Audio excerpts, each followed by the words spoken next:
क्या है आध्यात्म? दर्शन, चिंतन धारा, विद्या या संस्कृति की परंपरागत विरासत।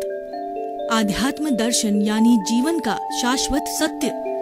मानव जीवन से जुड़े शाश्वत सत्यों को जानिए और समझिए उपासक डॉक्टर सोहन राज तातेड़ से हमारे खास कार्यक्रम आत्मविज्ञान में। आत्मविज्ञान यानी सही दृष्टि, सही सोच। भाई और बहनों, मातृशक्ति को नमन। स्टूडियो में आपका हार्दिक स्वागत है, अभिनंदन है, सत्कार है। आत्मविज्ञान, साइंस ऑफ द सोल कार्यक्रम के अंतर्गत हम आपको राइट विजन, राइट थिंकिंग के तहत आपकी जो नकारात्मक सोच है उसको तिरोहित करके उसकी जगह सकारात्मक सोच पैदा करते हैं। आपकी रॉन्ग बिलीफ की जगह राइट बिलीफ हम देते हैं ताकि आपका अच्छा जीवन बने, आप अच्छे इंसान बनो और आप सुखी बनो, अपने परिवार को सुखी बनाओ। और जब एक परिवार सुखी होता है तो समाज सुखी होता है, समाज सुखी होता है तो राष्ट्र सुखी होता है, राष्ट्र सुखी होता है तो विश्व सुखी होता है।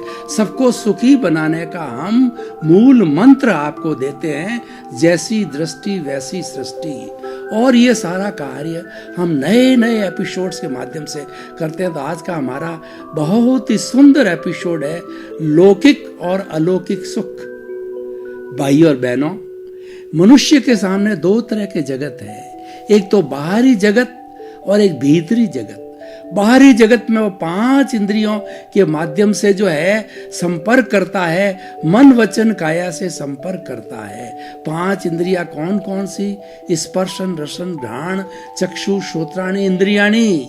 स्पर्श इंद्रिय से वह किसी चीज को जो है स्पर्श करता है, रसन से जो है वह खाता है और रस का अनुभव करता है, बोलता है। और घ्राण इंद्रिय से सूंघता है, दुर्गंध और सुगंध को। और चक्षु से वो अच्छे और बुरे चित्र देखता है। और श्रोतेंद्रिय से जो आवाज आ रही होती है उसको सुनता है। ये सारा बाह्य जगत में होता है। और बाह्य जगत से ये 5 इंद्रियां उन विषयों को लेकर के, 5 इंद्रियों कुल 23 विषय है अच्छे और बुरे, उनको लेकर के वो मन को देती है। मन उस पर योजना करता है और वाणी से हम बोलते हैं, शरीर से हम कार्य करते हैं। ये सारा हमारा बाहरी जगत है। और एक भीतरी जगत होता है, वो अध्यात्म का जगत होता है, वो प्रभु का जगत होता है, वो आत्मा का जगत है। वहाँ शांति है, वहाँ अक्षय सुख है, वहाँ आनंद है। और वहाँ पर हमें सत्य की अनुभूति होती है। और सच्चाई जाननी हो तो भीतर के जगत में जाना पड़ता है। भीतर के जगत में हमको कुदरत का कानून मिलता है। कुदरत क्या है, कुदरत की रचना क्या है, कुदरत का कानून क्या है, ये भीतरी जगत के अंदर मालूम होता है। और बाहरी जगत में उसकी अभिव्यक्ति होती है। और what is the ultimate truth, सनातन सत्य क्या है, ये हमें जागृति करने के लिए भीतर के जगत में जाना होता है। तो हम बात कर रहे थे लौकिक सुख। लौकिक सुख है वो पदार्थों से मिलता है, क्योंकि बाहर का जगत सब पदार्थ का जगत है, वो मेटेरियलिस्टिक जगत है, वो भौतिक जगत है और जड़ का जगत है। जड़ वह होता है जिसमें वर्ण होता है, गंध होता है, रस होता है और स्पर्श होता है और गलन मिलन धर्मा होते हैं। हमारे बाह्य जगत में जितनी भौतिक चीजें हैं वो वर्ण, गंध, रस, स्पर्श वाली होती है। वो टूटती है, वो मिलती है, वो नई बनती है। उनका उत्पाद, व्यय और द्रव्य होता है। लेकिन उत्पाद और व्यय, उत्पाद का मतलब वो उत्पन्न होती है नए रूप के अंदर। तांबा जो है वो पीतल बन जाता है, वह उसका उत्पाद कहलाता है। और पीतल से वापस तांबा बनता है तो उसका व्यय कहलाता है। लेकिन दोनों स्थितियों के अंदर वो मेटल है, वो द्रव्य कहलाता है। ये हमारी बाह्य जगत और वस्तु की परिभाषा होती है। अब लौकिक सुख क्या होता है? जो पदार्थों से मिलने वाला है वह लौकिक सुख कहलाता है। भोजन का सुख, सोने का सुख, पद का सुख, प्रतिष्ठा का सुख, मकान का सुख, गाड़ी का सुख, धन का सुख, दौलत का सुख, संतान का सुख, ज्वेलरी का सुख, बैंक बैलेंस का सुख। कितने सुख गिनाऊं आपको? जितने भी बाह्य जगत के भौतिक सुख है वो सारे हमारे लौकिक सुख कहलाते हैं। लेकिन ये लौकिक सुख टेम्परेरी है, ये कुछ समय तक रहता है। कितने समय तक रहता है? जब आपका पुण्योदय होता है। जब आपका पुण्योदय निरंतर रहेगा उतने समय तक होगा, और पापोदय हुआ तो आपको इसके विपरीत स्थितियां मिलती है। और पापोदय से पुण्योदय होता है तो पुनः आप सुखी बन जाते हैं।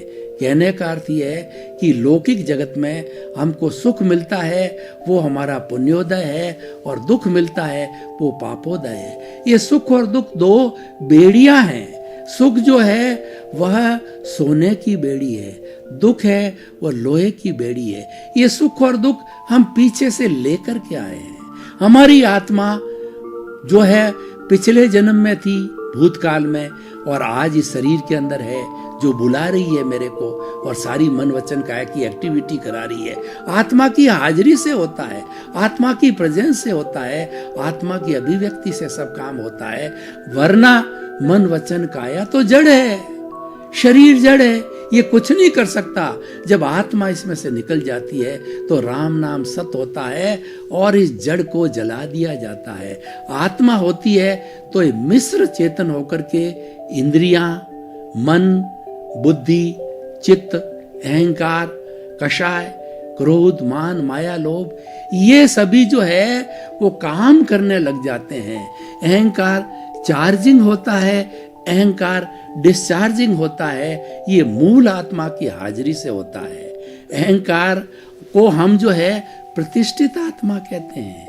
देखिए, हम आगे चल करके देखेंगे कि हमारे लौकिक सुख में और अलौकिक सुख के अंदर अलौकिक सुख को प्राप्त करने के लिए क्या बाधाएं हैं। तो ये सारा बाहर का जितना सुख है वो लौकिक सुख है, और ये बहुत बड़ा लंबा जो है इसका गिनती है।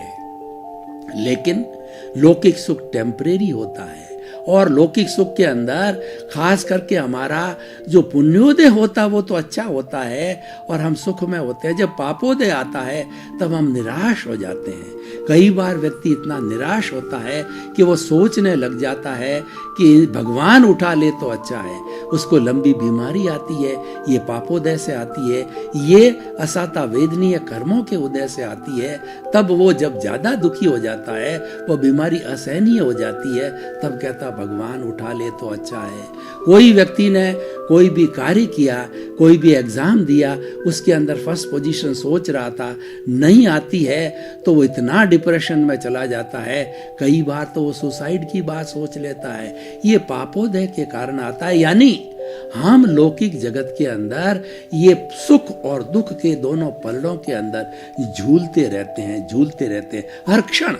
देखिए, न तो सुख परमानेंट है न दुख परमानेंट है, ये हर संयोग के साथ वियोग जुड़ा हुआ है। इसकी एक अवधि है, एक अवधि के अंदर जब पुण्योदय समाप्त होता है तो पापोदय स्टार्ट हो जाता है, तो तुरंत हमारी स्थिति बदल जाती है। तो हम क्या है कि इस झूले में झूलते झूलते परेशान हो जाते हैं और ये चिंतन करते हैं कि हमको तो अक्षय सुख मिले। हमारी भारतीय संस्कृति की जो लाइफ स्टाइल है उसको पुरुषार्थ चतुष्टय कहते हैं। उसको कहते हैं काम, अर्थ, धर्म और मोक्ष। काम और अर्थ लौकिक जगत से जुड़ा हुआ है, धर्म और मोक्ष जो है अलौकिक जगत से जुड़ा हुआ है। ये काम और मोक्ष जो है राग द्वेष से जुड़े हुए हैं, सुख दुख से जुड़े हुए हैं। और अगर आप अक्षय सुख चाहते हो तो भीतरी जगत में जाओ, जिसकी हम बात करेंगे। वहां पर धर्म है, वहां पर मोक्ष है और वो अक्षय सुख है।